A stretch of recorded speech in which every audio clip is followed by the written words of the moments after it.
Oh! What? Keep going. Don't worry about any of that. NIO is a long-term hold and buy, and in this video, I'm going to show you exactly why.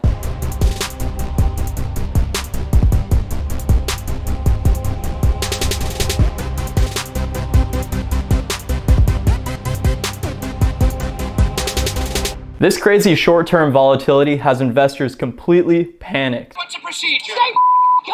Wait. Zoom out. Set your mind to long-term potential. If we distill NIO down, they're essentially a disruptor company focused on mobility. With disruption comes resistance. Short term, we'll see panicked sell-off and chaos. But you are a forward-thinking, smart investor. You have a good head on your shoulders and you can see past all this chaos and short-term volatility for the bigger picture. Or at least you should be. In this video, I'm going to be covering everything you as a potential or current investor of NIO need to know. Consider hitting that subscribe button. I'd really appreciate it. I'm going to be going over lots of EV companies, tech companies, IPOs. You don't want to miss any of that. I previously made a video when NIO was sitting around $6 or $7 a share about 5 reasons why to buy NIO, going over all their current at that time business operations and future business operations. But obviously a lot has changed since then, so I wanted to give a nice update, and in this video I'm going to be giving 8 reasons why I think NIO is a fantastic long-term buy and hold. Essentially, don't worry about the short-term volatility, their short-term balance sheet, their financials. I have other videos discussing that. I'll put them in the description below. But for this, we're thinking big picture. We're thinking grand, macro scale. 1, government sentiment.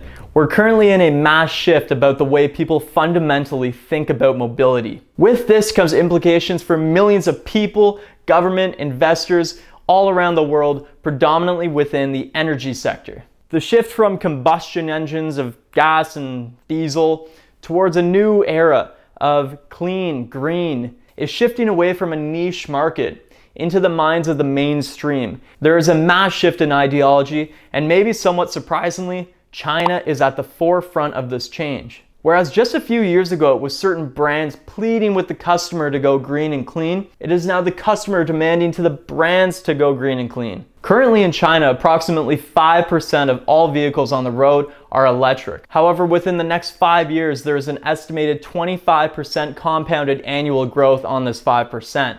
This is wild. This is showing a consumer sentiment shift into the green electric era. One of the biggest protagonists in this fight is actually, well, a treaty, the Kyoto Protocol. This treaty follows the mandate that is to reduce global emissions of greenhouse gases. China, although excluded from the original signing, has since become a member and has really taken this treaty to heart. They, however, are aware that reducing emissions now leads to money in the future. They have been accelerating at reducing their emissions and have met their 2020 goal 3 years ahead of schedule in the early months of 2018. They are showing their economy and their GDP can grow right alongside this change, absolutely shattering preconceived notions that reducing emissions would come at an economic expense. Their GDP has in fact actually accelerated. Now let's take all that macroeconomic stuff, throw it out the window. Well, not really, let's just forget about it for a sec and distill and focus down on the automotive industry, specifically in China. China is currently researching a timetable to completely phase out fossil fuels. There is major lobbying and resistance coming from the big energy folk,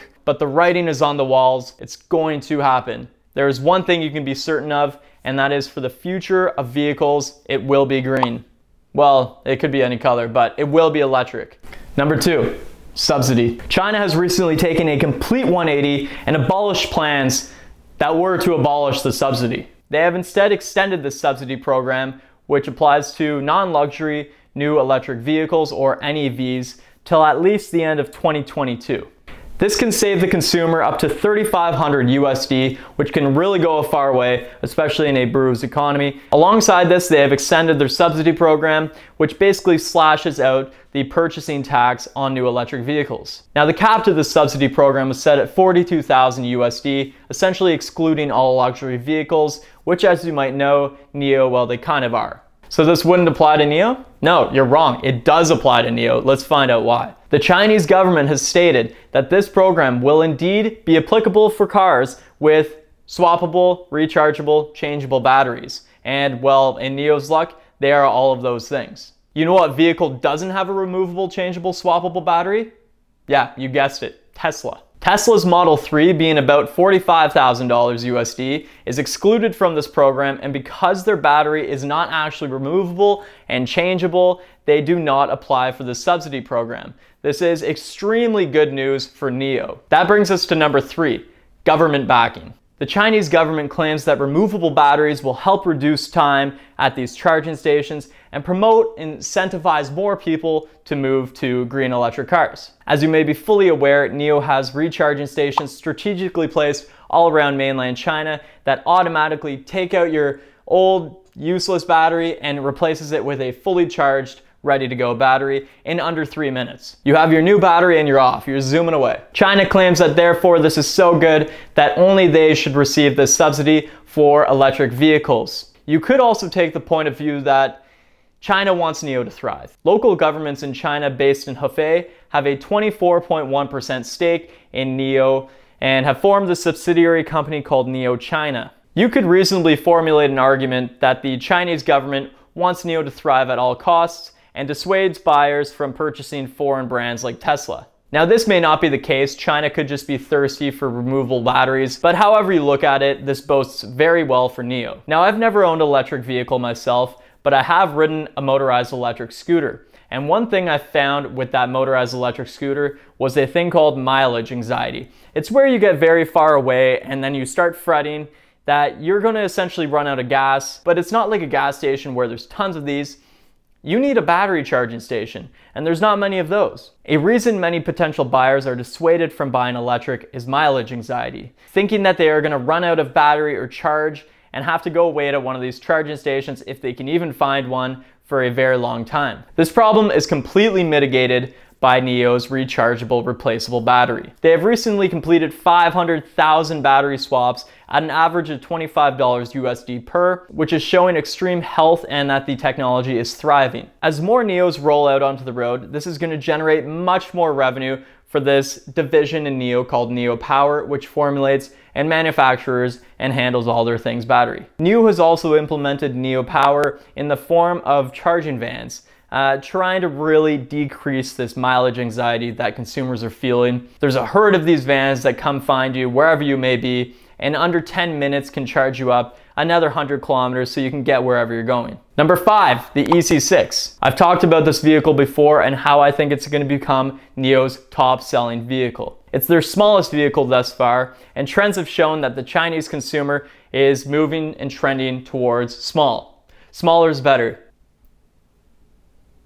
Production of the EC6 started this year in February at their JAC headquarters and is slated to start delivering vehicles in September of this year. The EC6 is a direct competitor to Tesla's Model 3, and Tesla's Model 3 has done numbers in mainland China. So with this new domestic rollout, the subsidy program, the rechargeable battery, the 10% purchase tax cut, I can really see them going into Tesla's market and just stealing up a bunch of their customers. Number 6, competitive edge. Where batteries are a major expense to purchasing an actual electric vehicle car, the removable battery system virtually mitigates this entire problem if you don't have the current funds to buy one of the vehicles that you want. If your finances are currently tight, you are no longer forced to purchase this exuberantly high expensive battery just because you want that car.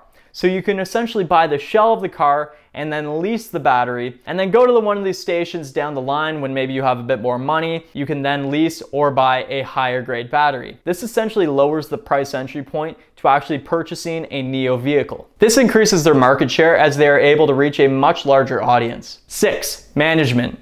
Co-founder and CEO Li Bin is an absolute powerhouse at securing capital funding. He has been compared to Elon Musk in terms of his forward-thinking, rule-breaking, innovative mind, and ability and charisma to secure funding that the company so desperately needs. I really trust his decisions and his aggressive game plan right now to basically grow as fast as humanly possible, expand, go billions of dollars into debt if need be, which they currently are doing so, to grow at an exponential rate, put down the infrastructure, and reap the rewards in the future. I believe that Li Bin and other management staff at NIO are aware that they need to gain this vast momentum in order to keep moving forward. 7. Consumer confidence. Stay with me here, we're almost done. People are loving NIOs, and analysts are realizing there's a shift in the way people actually fundamentally buy NIOs. Sales used to be highly correlated to promotional and marketing driven sales. However, analysts are realizing now that more sales are based on word of mouth and reputation rather than promotional driven. Reputation sales tend to exponentially increase as more and more people are thrilled with their product. This is showing that electric vehicles are actually feasible in mainland China. People are loving driving them. Word of mouth and reputation are driving sales. This is great news for NIO. They have just hit milestones. Consumers are more and more comfortable shifting away from these old legacy conventional brands and into these new forward-thinking sleek brands such as NIO. Number 8, and the final one, market recovery. The recent and incredibly fast market recovery in the automotive sector is sparking interest in NIO specifically. While many analysts expected a subdued market for quite some time, maybe into Q3 and Q4, this is not the case whatsoever. 97% of China's auto manufacturing business is back to work. They are working.